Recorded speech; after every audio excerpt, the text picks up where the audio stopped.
The Spiderweb. 3. Trebitsch received him by ceremonial candlelight. Theodor swore a long oath, signed his name to a sheet of paper whose content he had scarcely read. His hand lay for 2 long minutes in the hairy paw of a man they called Detective Klitsche, who wore an awkwardly disguising smooth skein of hair over a shot-up or withered earlobe, and who from now on was to be Theodor's superior. Theodor was now a member of an organization, a society whose name he did not know. He was only aware of a letter and a Roman numeral, the letter S and the numeral 2, and the seat of this unknown power, which was in Munich. He had to await orders from Klitsche, written, spoken. Obedience under all circumstances was presupposed, and secrecy as well. Death was the price of betrayal, and annihilation of an ill-considered spoken word. It came too quickly, against Theodor's will and opposed to his plotting disposition. On the other hand, he was startled by so much novelty, he was taken by surprise. He was frightened by the candlelight and the declamatory words of the pledge, his superior's ham fist, and he felt death near as an already potential traitor and condemned man. He had never slept badly, he seldom dreamed during the night, and when it occurred, always only consoling things. Before going to sleep, he habitually thought about pretty pictures of the future, so the day just past should have no influence there. Since that morning in Dr. Trebitsch's office, he dreamed of candles burning yellow in the full light of day. The most horrifying part was the idea that no escape was possible and that he could no longer turn back into the hidden quiet of a tutor's existence, which was freedom. What orders awaited him? Murder and theft and dangerous espionage? How many enemies were lurking in the dark of evening streets? Now his life was no longer safe. But what rewards might come to him?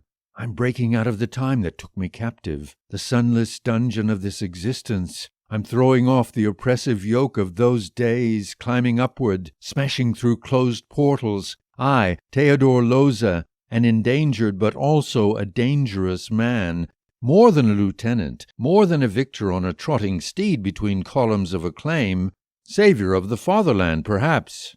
In times like these, the bold prevail. A couple of days later, he received his first order to hand in his resignation to Efrusi, along with his first check signed by Heinrich Meyer for a fantastically large sum to be withdrawn from the Dresdner Bank. Never had so much money been in Theodor's pocket. At once the possession of it altered his expression, his walk, his posture, his surroundings. It was a bright April evening. The girls were wearing light clothing and bearing lively breasts. The windows of an entire row of houses stood open. Chirping sparrows were hopping amid yellow horse manure. The street was smiling. The lamplighter was already wearing his white summer smock. The world was rejuvenating without a doubt. The last sunrays were quivering in little mud puddles. The girls were laughing and seemed very available. They were blonde and brunette and black-haired, but that was a superficial distinction. Girls with broad hips are Theodor's special favorites. He loves to find refuge and native ground in a female. After consummated love, he wants motherliness, generous, warm-hearted, kind. He wants to burrow his head between big, fine breasts. That was a day when he could only find the resignation at Efrusi's easy. He had been coming to the house for 2 years, day after day, and now he will not see young Mrs. Efrusi again. He thought of her as a landscape glimpsed briefly once in the distance, where a sojourn was impossible. He could perhaps resign in writing, on any sort of pretext. Examinations would so engross him now. But that would not only be a lie, it would even be cowardice, and would waste the opportunity to tell hated Efrusi the desperately repressed truth. Mr. Efrusi, I am a poor German. You are a rich Jew. It's tantamount to treason to eat the bread of a Jew. But Theodor did not speak these words to dark, gaunt Efrusi, whose face brought to mind the portrait of an old woman with harsh features. Theodor said only, I want to inform you of something, Mr. Efrusi. Go right ahead. I've been teaching in your house for 2 years. I want to raise your salary. Efrusi breaks in. No, on the contrary, I want to resign. Why? Because you see, Mr. Trebitsch, Efrusi smiles. Look here, Mr. Lohse, I've known Trebitsch for quite a long time now. His father was a business friend of my father's. He was a big man, important in manufacturing. His son would surely have done better to remain in business. I know Dr. Trebich's childish games. You're the third tutor he's taken away from me. He's a notable fool. He's a friend of His Highness Prince Heinrich. Yes, the prince is known to have many friends. What do you mean by that? I was a lieutenant in the prince's regiment. The prince's regiment was certainly a courageous one. Moreover, in general, I esteem the princedom highly, but the prince very little. That, however, is neither here nor there. And yet, said Theodor, without having grasped Ephrusí's last sentence, you are a Jew. That's not news to me, Ephrusí smiled. Trebich is also a Jew. Not that I have any desire to compare myself with him. But I understand you. I do read the national papers. I even subscribe to the Deutsche Zeitung. So you don't want to teach my son any longer. Here is your last monthly payment. Don't let anything prevent you from taking it. It's your due. Theodor took it. His refusal would have dragged out the discussion. And was it not actually his due? Had he not already put in almost 3 weeks of the present month? He took it, bowed, and left, and did not know that Ephrusí called up Major Pauli at the military governor's office and complained about the loss of the tutor. Your agitation goes too far, said Ephrusí, and the major offered his apologies. Theodor has carried out the first task. He has gone away with a bleeding heart. He will never again see Mrs. Ephrusí, and it seems to him as if only now has he complied with his long sonorous oath. That resignation was like a door slammed thunderously shut, conclusion of a path, end of a life. 4. Theodor reveled in his money for 3 days and 3 nights. It robbed him of the consciousness needed to choose and enjoy it sensibly. He betted girls from the street and others more costly waiting in bars. He drank wine, which he didn't like, and sweet liqueurs which gave him a hangover and whose revolting taste he tried to obliterate with cognac. He slept in filthy guest-houses and later discovered that for the same sum he could have bought all the heavenly delights of a grand hotel. At times he sought his comrades' company, bought them a few rounds, and was laughed at. Every fresh frustration of an extravagantly undertaken pleasure goaded his ambition, and in his intoxication only fear in the face of threatened death held him back with his secret, and desperately barricaded the words behind rebellious lips. I, Theodor Lohse, am a member of a secret organization. How amazed they'd be if they knew. But the secrecy he lived in, and the incognito, was almost as exquisite as their amazement would have been. He was on the point of pulling the invisible strings from which, as he knew from the newspapers, ministers, officials, statesmen, members of Parliament hung. And he still wore the inconspicuous garb of a law student and tutor. He walked past a policeman and was not recognized. No one perceived how dangerous he was. Sometimes it occurred to him to reinforce his concealment, and he ensconced in a dark stairwell for a few minutes and imagined he was observing someone without being noticed himself. He prepared for his calling by carrying out an imagined task. He would march into this or that ministry and ask the doorman for some arbitrary name, would read the list of officials over the head of the searching doorman and go on his way satisfied. He began to occupy himself with things he had never been interested in. He bought revolutionary publications. He went into the office of the Red Flag to place an innocuous advertisement and determined that it might easily be taken. They should be satisfied with him. He would already, when a task was assigned him, be oriented concerning important things. With that passionate diligence with which he had once voluntarily made his entry into the barracks, he applied himself to unreceived instructions, unrequested jobs. Admittedly, it was easier in the regiment because more transparent. He knew the room commander well, the instructor, the sergeant, and the sergeant-major. Here he was groping in the dark. Should he place his zeal in Trebich's service or adhere to Detective Klitsche? Who knew the ropes here? Theodor walked through the streets at random, filled with tireless, freewheeling enthusiasm. He felt the imperative that his zeal should conquer a visible region to make tangible and unambiguous success. Before the showcase of a photographer's studio in Unter den Linden, he came to a halt. Here a color portrait of General Ludendorff hung, one of the photographer's showpieces.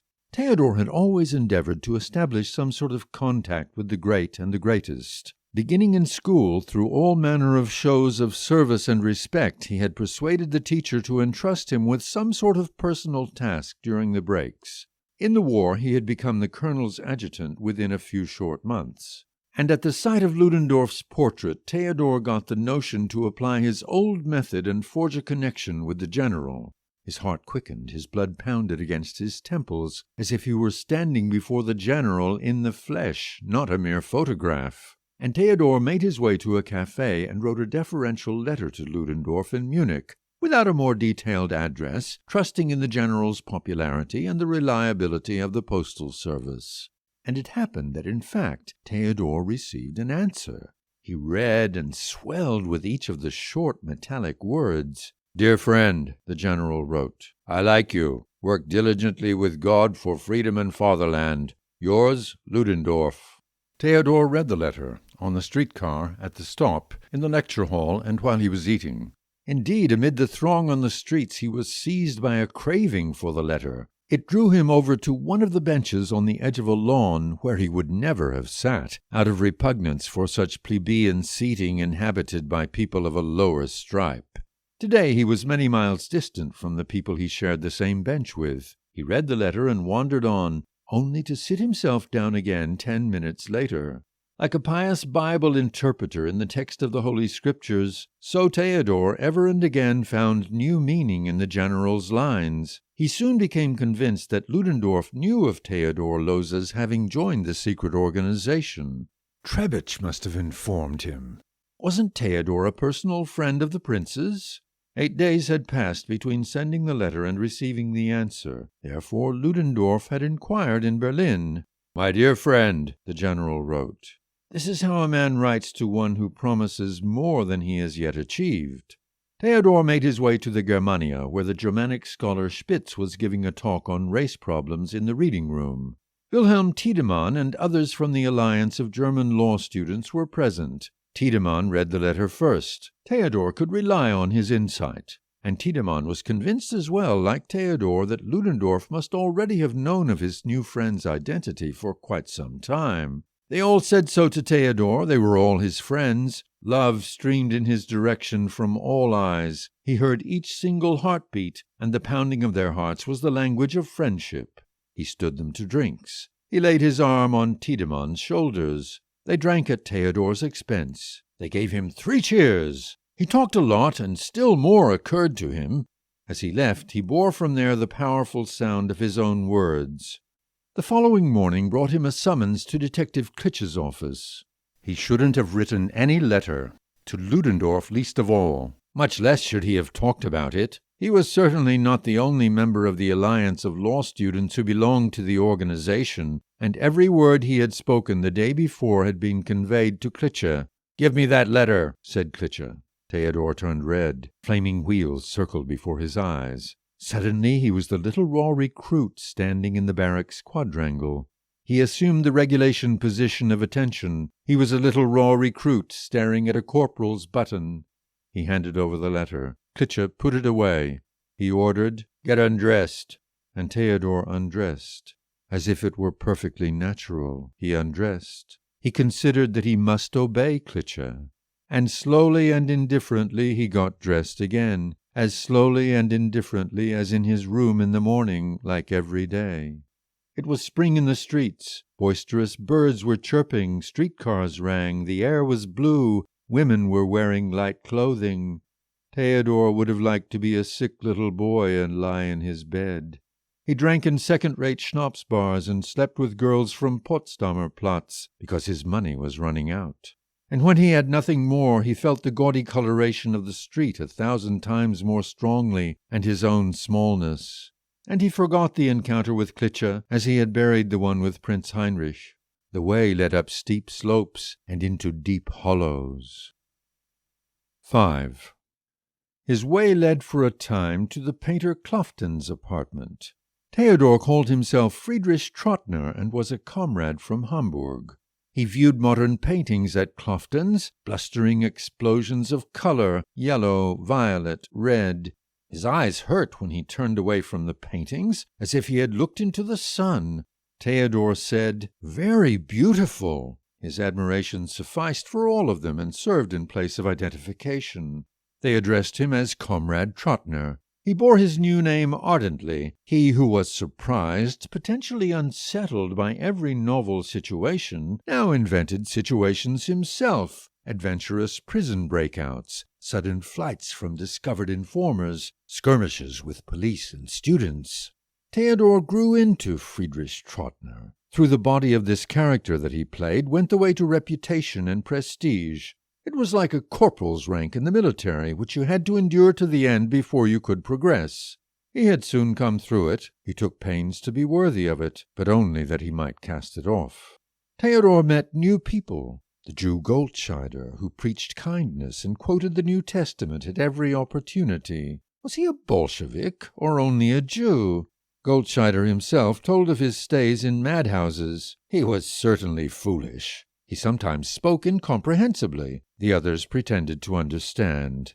It was an innocuous company of poor young homeless people. They received lodgings and coffee from Clofton the painter. He lived from unmodern paintings which in society were generally called kitsch. Theodor took them to be Clofton's best works. Theodor listened to the young people cursing. They saw the day of the Great Revolution tangibly close. They cursed socialist members of Parliament and ministers whom Theodor had always taken to be communists. Such subtle distinctions were lost on him.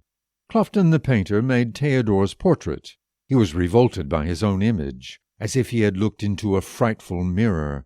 The face was round and ruddy, the nose flat with lightly suggested cracks across the broad, flat bridge. The mouth was broad with splayed shovel lips. His little moustache, in fact, veiled his actual lips, but not the painted ones, as if the painter had shaved off his beard and had painted it in none the less.